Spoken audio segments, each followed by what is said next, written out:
আসসালামু আলাইকুম ওরহমতুল্লাহ।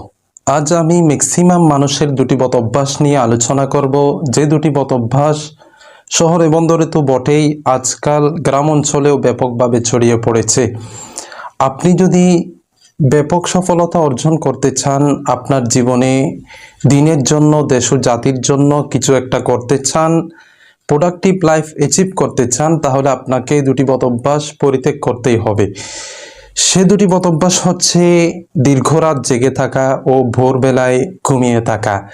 আল্লাহ তাআলা বলছেন, ওয়াজআলনাল লাইলা লিবাসা, আমি রাতকে অন্ধকার আচ্ছন্ন করে আবৃতকারী অর্থাৎ ঘুমের উপযোগী বানিয়েছি। ওয়াজআলনান নাহারা মাআশা, এবং দিনকে জীবিকা উপার্জনের মাধ্যম বানিয়েছি।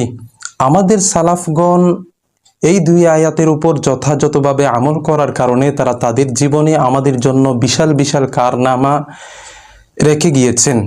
আপনি তাদের জীবনী দেখে থাকলে দেখবেন, তারা তাদের 70, 60, 50 বছরের হায়াতে তারা 10 ভলিউম, 15 ভলিউমের 100, 200, 300 কিতাব তারা রচনা করে গিয়েছেন, যেগুলো আমরা আমাদের পুরো জীবনে পড়েও শেষ করতে পারি না। আপনি বর্তমান পৃথিবীতে যারা দ্বীনের ক্ষেত্রে, দুনিয়ার ক্ষেত্রে এগিয়ে আছে এবং যারা উন্নত রাষ্ট্র মানুষ আছে, তাদের দিকে যদি তাকান, তাদের লাইফস্টাইল যদি দেখেন, দেখে থাকবেন তারা আর্লি ঘুমিয়ে পড়েন এবং সকালে আর্লি কাজে লেগে পড়েন। কাজেই তারা আজকের পৃথিবীতে সফল। অত্যন্ত আক্ষেপের সাথে বলতে হয়, আমাদের বাঙালিদের রাত শুরু হয় রাত 10টার পর। 10টার পর খানা খেয়ে মোবাইল টিপে, টিভি দেখতে দেখতে, ঘুমাতে ঘুমাতে আমাদের 1টা 2টা বেজে যায়। ফলে আমাদের ঘুমের ক্ষতি হচ্ছে, দেহে সুন্দর গঠন আকৃতি হচ্ছে না এবং রোগ প্রতিরোধ ক্ষমতা কমে যাচ্ছে, আরও কত কত ক্ষতি হচ্ছে। সবচেয়ে বড় ক্ষতি হচ্ছে আমরা ফজরের সালাত পড়তে পারছি না এবং রাতের আদর্শ সময়ে না ঘুমানোর কারণে রাতের 1 ঘন্টা ঘুমের পরিবর্তে সকালে 2 ঘন্টা করে কাজা করতে হচ্ছে। অত্যন্ত আফসোস লাগে, পৃথিবীর সমস্ত সৃষ্টিজীব, পশু পাখি, জীব জন্তু সবাই সকালে উঠে পড়ে এবং জীবিকা সন্ধানে লেগে পড়ে এবং তারা পৃথিবীর স্বচ্ছ হাওয়া লাগার কারণে সমস্ত রোগ থেকে বেঁচে যায়।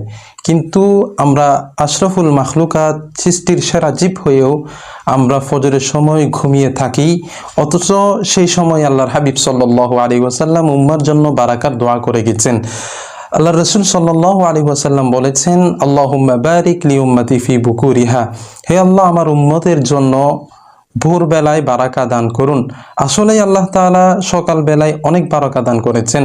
আপনি সকাল 10টা থেকে বিকেল 5টা পর্যন্ত, মাগরিব পর্যন্ত যতই না কাজ করতে পারবেন, সকাল 5টা থেকে 10টার ভিতর তার চেয়েও বেশি কাজ করে ফেলতে পারবেন। অনেকেই আছে রাত জেগে বিভিন্ন কাজে মশগুল থাকে, পড়ালেখা করে, অথচ সেই পড়ালেখা যদি রাতে ঘুমানোর পর সকালে করত, তাহলে তাতে দ্বিগুণ বারাকা এবং সমৃদ্ধি লাভ করত। আমরা অনেকেই রিজিক নিয়ে টেনশন করি এবং অভাব নিয়ে কমপ্লেন করে থাকি, অথচ আমরা আল্লাহ রসুল সাল্লাল্লাহু আলাইহি ওয়াসাল্লামের হাদিস মতো আমল করি না, সুন্নাহ পালন করি না। আল্লাহর হাবিব সাল্লাল্লাহু আলাইহি ওয়াসাল্লাম বলেছেন, লাউ আন্নাকুম তাতাওয়াক্কালুনা আলাল্লাহি হাক্কা তাওয়াক্কুলিহি লা রুযিকতুম কামা ইউরযাকুত তায়র, যদি তোমরা আল্লাহর উপর যথাযথ ভরসা করতে, আস্থা রাখতে, তাহলে তোমাদেরকে এভাবে রিজিক দেওয়া হতো যেভাবে পাখিকে রিজিক দেওয়া হয়। পাখিকে কিভাবে রিজিক দেওয়া হয়? তাগদু খিমাস, পাখি খুব সকাল বেলায় তারা আপন নিট ছেড়ে জীবিকার সন্ধানে বের হয়ে যায়। ওয়াতারুহু বিতানা, ফলে সন্ধ্যাবেলায় পেট ভরে তারা আপন নিডে ফিরে আসে।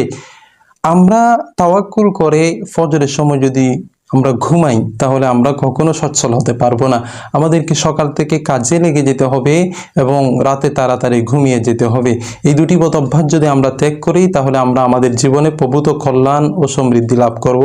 আল্লাহ পাক রব্বুল আলামিন আমাদের তৌফিক দান করুন। আসসালামু আলাইকুম ওয়া রাহমাতুল্লাহ।